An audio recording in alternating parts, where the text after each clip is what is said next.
우리는 지금 시편 68편을 통해서 하나님의 백성들과 관련해서 하나님의 백성들의 승리에 대하여서 지금 살펴보고 있죠.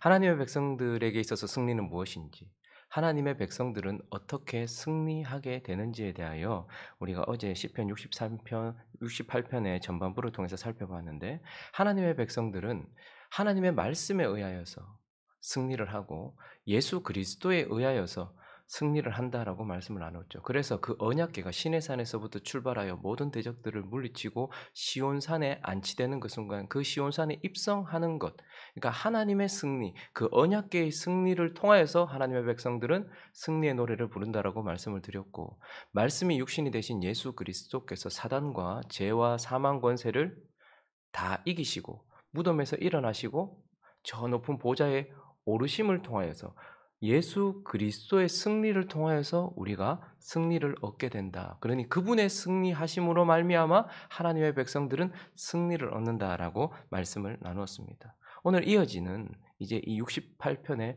후반절을 통하여서 하나님의 백성들에게 있어서 현실적인 승리, 그러니까 현실 속에서 그러면 실제적으로 우리는 어떻게 승리를 얻게 되는가? 그리스도의 승리를 통하여서 그 승리가 우리에게 전가됨으로써 우리가 승리한다라고 말씀을 나누는데, 거기서만 그치는 것이 아니라 이제 현실을 살아가고 있는 그리스도인들이 실제적으로 그러면 우리가 어떻게 승리를 얻게 되는가? 그것을 두 가지 교훈을 통하여 살펴보려고 합니다. 그 첫 번째는 바로 우리의 짐을 지심으로, 하늘에 오르신 보좌에 오르신 예수 그리스도께서 우리의 짐을 지심으로, 대신 지심으로써 우리가 승리를 얻게 된다라고 말씀하고 있습니다. 자, 19절과 20절 다시 한번 읽어볼까요? 시작. 날마다 우리 짐을 지시는 주 곧 우리의 구원이신 하나님을 찬송할지로다. 셀라. 하나님은 우리에게 구원의 하나님이시라. 사망에서 벗어남은 주 여호와로 말미암고, 이미 우리는 사망을 이기신 예수 그리스도를 통하여서 우리가 사망에서 벗어났어요. 그러나 현재적인 사망에서 벗어나는 것 또한 뭐라고 말합니까? 주 여호와로 말미암아. 이제 보좌에 오르셔서 승리하셔서 보좌에 오르신 그분, 보좌에 앉아 계신 그분, 보좌에서 통치하시는 그분으로 말미암아서 지금 우리가 현재적으로 실제적으로 또한 승리를 얻는데, 어떻게 해요? 19절을 다시 보시면 그분이 보좌에 앉으셔서 가만히 계시는 것이 아니라, 그분이 승리하셨기 때문에 이제 그분은 이제 쉬시고 우리만 그냥 내버려 두시는 것이 아니라, 보좌에 오르신 그분이, 통치하시는 그분이 어떻게 하신대요? 우리의 짐을 져주신다고 말해요. 현실을 살아가고 있는 우리에겐 짐이 참 많습니다. 실제적으로 우리는 예수 그리스도께서는 이미 승리하셨고 이미 모든 것을 완성하셨지만, 그분의 승리를 통하여 우리에게 승리가 시작된 건 사실이고 그 승리가 우리의 것이긴 것도 사실이지만, 우리는 여전히 우리 현실 속에 짐이 있단 말입니다. 그 나라 가기까지 우리에게 주어진 짐이 있어요. 그런데 그 보좌에 앉으신 그분이 뭐 한다고요? 지금 현재적으로 우리의 짐을 대신 져주신다라고 말씀하고 있어요. 그런데 19절을 다시 보시면 우리의 짐을 대신 져주신다라고만 하지 않고 앞에 뭐라고요? 날마다. 사실 우리의 삶은 날마다 짐진 삶입니다.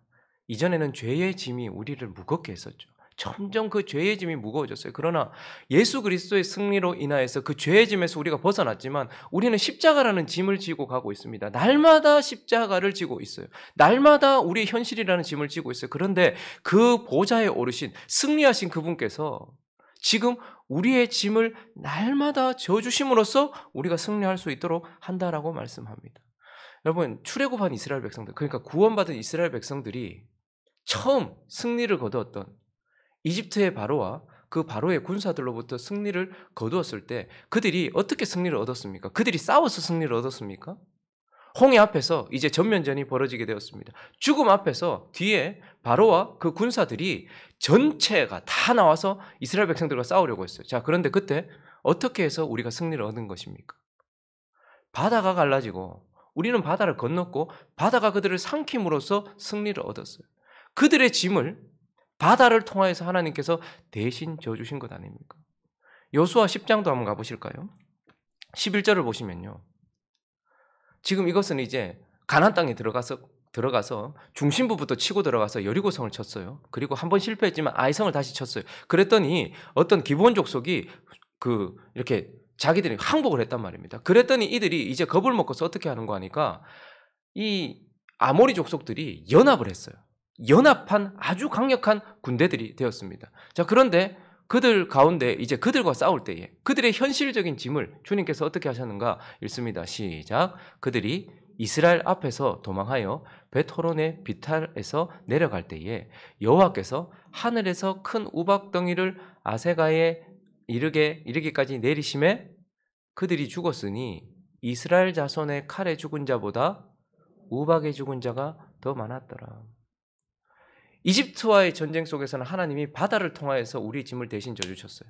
그런데 지금 가나안 땅에 들어가서 아모리 족속 연합군과 싸울 때는 하나님께서 하늘을 여셨어요. 이번에 하늘을 움직이셔서 우박을 통하여서 그들에게 승리를 가져다 주셨어요. 그래서 명확하게 칼에 죽은 자보다 이스라엘 백성들에 의하여 죽은 자보다 하늘에서 내린 우박을 통해 죽은 자가 훨씬 많았다. 그러니 감당할 수 없는 짐이 우리 가운데 왔을 때 하나님께서는 바다를 움직이셨고 하늘을 움직이셨어요.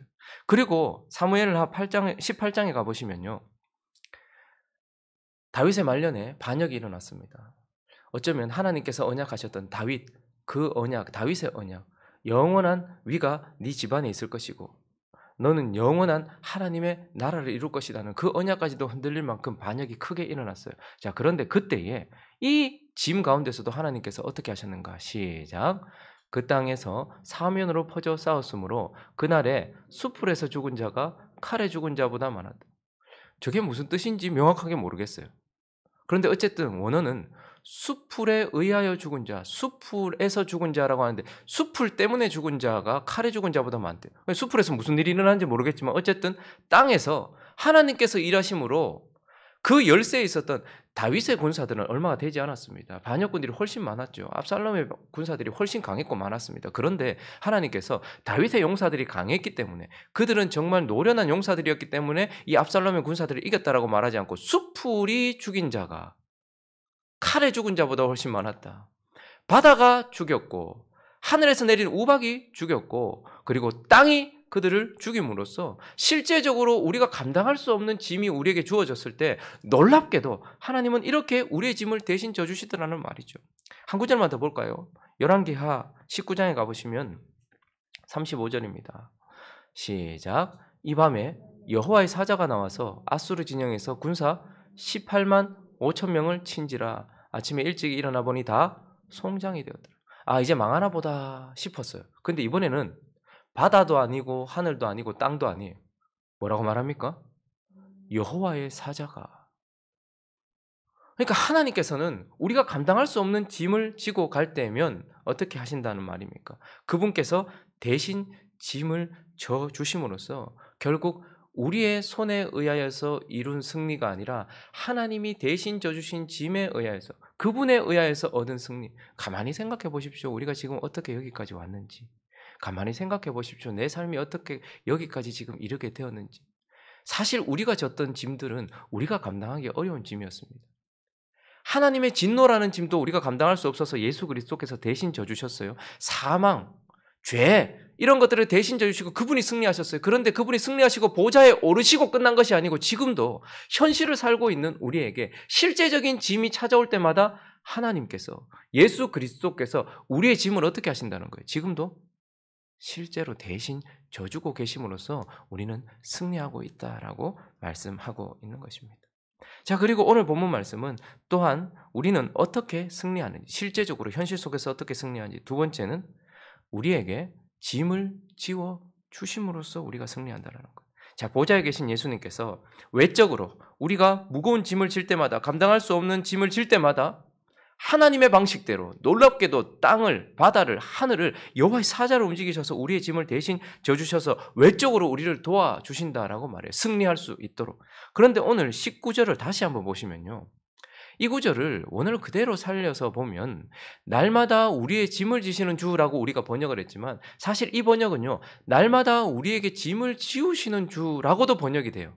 그래서 킹 제임스 번역이나 다른 번역들은 이 구절을 어떻게 이렇게 번역을 했냐면 날마다 우리에게 은택을 더하시는 주 이렇게 번역을 했어요. 날마다 은혜를 지워주시는 주, 날마다 은혜를 우리에게 부으시는 주, 날마다 우리를 이끄시는 주 이렇게 또 번역을 하기도 했다라는 말이죠. 자, 그러면 이 구절은 또 무엇이라는 겁니까? 그분이 날마다 우리의 짐을 대신 져주신다라는 표현이기도 하지만 그분이 날마다 우리에게 은택으로 우리 속에 뭔가를 주신다라는 거예요. 뭘 주신다는 걸까요? 오늘 본문 말씀 28절을 읽어볼까요? 시작. 내 하나님이 너의 힘을 명령하셨도다. 하나님이여 우리를 위하여 행하신 것을 경고하게 하소서. 우리에게 은택을 주신다는 의미, 은택을 지어주신다는 의미는 무엇일까요? 정확하게 하나님이 네 속에 힘을 주신다라고 말해요. 외적인 하나님의 도움, 짐을 져주시는 도움도 있어요. 그러나 더 놀라운 사실은 누구도 알 수 없는 그 도움을 받아본 자만이 아는 우리 안에 그분이 힘을 다하여 주셔서 그분이 우리 속에 힘을 주시는 것. 35절 오늘 마지막 구절도 읽어볼까요? 마지막 구절 35절 시작. 하나님이여 위엄을 성소에서 나타내시나이다. 이스라엘의 하나님은 그의 백성에게 힘과 능력을 주시나니 하나님을 찬송할지어다. 그분이 바다를 움직이시고 하늘을 움직이시고 땅을 움직이시고 여호와의 사자를 보내셔서 우리에게 외적인 도움을 주시는 것도 맞아요. 그런데 사실 많은 경우 하나님은 우리에게 어떻게 하십니까? 그의 백성에게 힘과 능력을 우리 속에 주신다. 성소에서 그의 위엄을 나타내세요. 그분은 하늘 보좌에서 그의 위엄을 나타내세요. 그러나 이 땅의 성소인 우리 속에서 성령을 통하여서 우리 안에 뭘 주신다는 거예요? 힘을 지워주시고 능력을 지워주심으로써 우리가 지금 감당할 이 짐을 감당할 수 없는 우리에게 그 짐을 감당할 수 있도록 우리 속에서 힘과 능력을 주심으로써. 그래서 끝까지 결국 승리의 삶을 살았던, 넘어지지 않았던 것도 아니고 고난이 없었던 것도 아니고 짐이 없었던 것도 아니지만 끝까지 그 짐으로 말미암아 넘어지지 않고 그 길을 끝까지 갔던 다윗이 시편 18편 1절에서 이렇게 말하고 있어요. 읽어볼까요? 시작. 나의 힘이신 여호와여 내가 주를 사랑하나이다. 참 그에게 많은 짐이 있었습니다. 말년까지도 죽기 일보 직전까지도 그에게 짐이 있었어요. 그런데 그분이 자기에게 어떠하셨다고 말합니까? 그분은 언제나 나에게 도움이 되셨다. 내 짐을 대신 져주셨다. 그러나 그가 진짜 고백하고 있는 것은 그분이 내 속에서 힘을 주셨다. 그래서 내가 그 짐에 짓눌리지 않도록 하셨고 결국 나로 이기게 하셔서 그분이 내게 주신 힘으로 나는 승리했다. 여러분 가만히 한번 생각해 보십시오. 그 억장이 무너지는 것 같은 순간에 우리가 어떻게 무너지지 않고 지금 여기 앉아 있을 수 있을까요? 그 위험천만했던 많은 순간들 우리가 돌아보면 와 좋았다라는 기억들보다는 하고 한숨이 나올 만큼 그럴 만한 많은 짐들이 우리 속에 있었지만 지금도 우리가 여기 앉아 있을 수 있는 이유는 그분이 우리의 짐을 대신 져 주시기도 했지만 그분이 우리 속에서 힘을 주시기도 했기 때문이라는 거예요. 그래서 참 많은 짐을 지고 갔던 바울도 이렇게 고백하지 않습니까? 빌립보서 4장 13절을 읽어보겠습니다. 시작. 내게 능력 주시는 자 안에서 내가 전 교만한 표현이 아닙니다. 나는 아무것도 못합니다 라는 거예요. 그러나 내가 모든 것을 할 수 있습니다. 어떨 때요? 내게 능력 주시는 자 안에서 그분이 내게 능력 주실 때. 그러니 다윗은 우리하고 달라서 그리고 바울은 우리하고 달라서 그의 길을 잘 걸어갔던 것이 아닙니다. 그 짐에 짓눌리지 않았던 것이 아닙니다. 하나님께서 그 짐을 질 수 있는 힘을 그 속에 주셨기 때문입니다. 어제도 이렇게 순교자들에 대한 이야기를 이렇게 읽다가 와 내가 만약에 그리고 우리 성도들이 만약에 이런 상황에 처하면 우리는 이 믿음의 사람들처럼 순교했던 분들처럼 우리는 그렇게 나아갈 수 있을까? 나는 내 믿음을 지킬 수 있을까? 그런 생각이 가끔 들어요. 야 돌을 던지는데 그 돌에 맞아 죽고 창으로 찌르는데 주님 저들을 용서해 주십시오라고 말하면서 예수님처럼 죽어갔던 그들처럼 우리는 할 수 있을까? 그런 건 고사하고 삶을 살다 보면 정말 무거운 짐들이 많잖아요. 야 이 짐이 만약에 내한테 왔다면 이게 내 십자가라고 말한다면 나는 그 십자가 질 수 있을까? 지금 생각해 보면 아 그거 지겠나 싶어요. 그런데 그들은 어떻게 그 짐을 졌을까요? 하나님께서 스데반이 그렇게 죽어갈 때에 하늘을 여시고 보좌에서 일어나신 예수를 보게 하시면서 그 속에 힘을 명령하셨기 때문 아니겠습니까? 그러니 그의 경건이라기보다는 하나님의 능력이 그 속에서 역사했기 때문인 것입니다. 우리는 가끔씩 외적인 하나님의 도움, 아우 그분이 내 짐을 져주시는 게 얼마나 감사한지 어릴 때는 그런 일들이 참 많아요. 그런데 시간이 지나면 지날수록 그분이 내 짐을 져주시지 않는 것 같은 때가 있어요. 그런데 놀라운 것은 그분이 우리 속에서 힘을 주셨기 때문에 그 시간을 지나갔어요. 누군가 우리에게 야 그때 어떻게 견뎠나 우리도 잘 몰라요. 그런데 하나님이 그렇게 해주셨다는 거죠. 오늘 찬송을 한번 보실까요? 오늘 찬송을 보시면 우리가 찬양을 했습니다. 내 모든 시험 무거운 짐을 내 근심 모두 이 근심에 쌓인 날 돌아보사 그분이 어떻게 하신다는 거예요. 내 근심 모두 맡으시고 내 모든 괴로움 닥치는 환난 그 가운데서 그분이 어떻게 하시는가. 내 모든 짐을 내 대신 져주시네. 주께서 친히 날 구해주사 내 대신 짐을 져주시네. 그런데 3절에서 끝나지 않아요. 이 찬양은. 내 모든 마음의 무거운 짐, 이 모든 짐을 예수는 나의 능력이 되사 세상을 이길 힘 주시네. 우리가 오늘 찬양하는 것도 1, 2, 3절까지만 부르고 끝나는 게 아니에요. 4절을 불렀어요. 그래서 그분이 우리의 짐을 대신 져주시는 은혜. 그러나 그분이 모든 것을 이길 힘 주시네. 이렇게 우리는 찬양했던 것처럼 우리가 어떻게 현실 속에서 승리할까요? 그분을 믿는 그분이 승리하셨기 때문에 그분이 죄를 이기셨습니다. 그분이 사단을 박살내셨습니다. 그분이 사망을 이기셨습니다. 그러므로 그분이 승리하셨기 때문에 그의 백성된 우리도 승리해요. 그러나 현실 속에서는요. 넘어지는 것이 우리 일이지만 그러나 하나님은 현실 속에서 실제적으로 우리가 이긴다라고 말해요.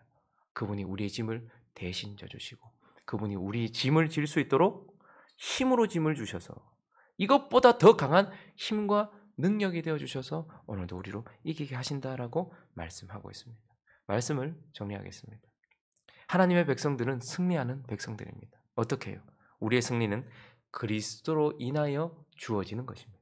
그분이 저기 언약궤가 시온산에 오르듯이 죄와 사망 권세와 사단의 나라를 박살내시고 저 하늘 보좌에 오르신 그분의 승리로 인하여서 우리는 승리하는 것입니다. 그러나 또 한편 우리의 승리는 보좌에 앉아 계신 그리스도께서 현재적으로 역사하시고 실제적으로 내게 역사하심으로써 진행형으로 주어진다라는 것입니다. 그러므로 우리의 남아있는 삶은 그리스도의 승리를 내 삶 속에서 누리는 것, 이것이 우리의 삶입니다. 그리스도의 승리를 내 삶 속에서 체험하는 것, 이것이 바로 승리인 것입니다. 말씀 한 구절 찾고 마치겠습니다. 여호수아 10장 22절을 보실까요?